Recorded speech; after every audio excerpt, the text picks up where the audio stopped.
What is the worst advice you've ever gotten? Chances are you've gotten some pretty terrible advice. Turns out James Gunn got a piece of advice so bad that it actually would have hurt Guardians of the Galaxy. Yeah, higher-ups at Disney were like, your music choices are terrible. Put some Rihanna and Britney Spears in there instead.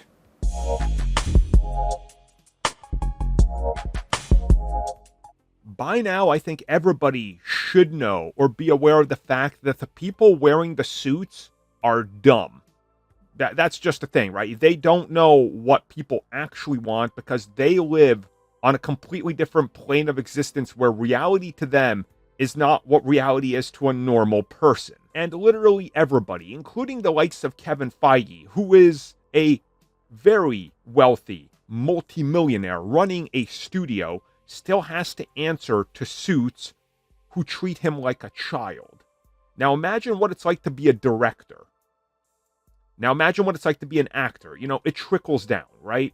So when it comes to Guardians of the Galaxy and James Gunn, he was answering questions in regards to all his projects that he's ever done, and somebody asked him, what's the worst piece of advice that you have ever gotten?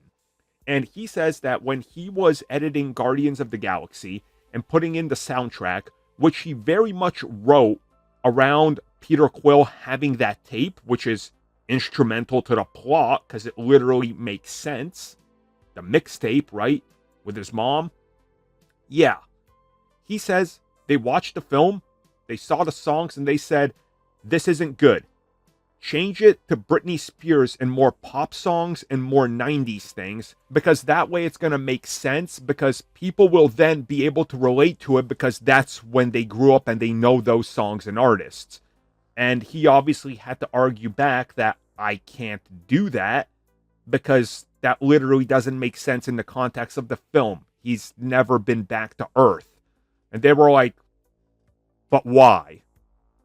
And then obviously him and Kevin Feige overruled what the execs were saying. But see, this is the type of people you deal with. He says he was legit told by the execs at Disney that nobody would like Guardians due to the soundtrack, and that the soundtrack was just off-putting and bad. And then he says that when they were looking at all the other songs, they were just like, we've never heard of some of these songs. Who's possibly going to like them? And remember, this is by many cited as one of the best soundtracks of the 2010s of any film. That just goes to show that sometimes you gotta listen to the director and what he's doing and just agree that maybe, just maybe, there's a right idea there and that you shouldn't overrule it or overrun that decision and decision-making process because you're getting paid the big bucks. Because we've seen what can happen when Disney does that. I'm not even going to point out to all the failures where they literally did that and the product just ends up being garbage. Thank you for checking out that video, and thank you for your continued support. Feel free to like, share, subscribe, do whatever you will, and if you're so inclined and would like some additional content from us, which includes unfiltered content and bonus discussions, we do offer exclusively in our member section. We hope to see you there. So thank you for watching, and have a good one.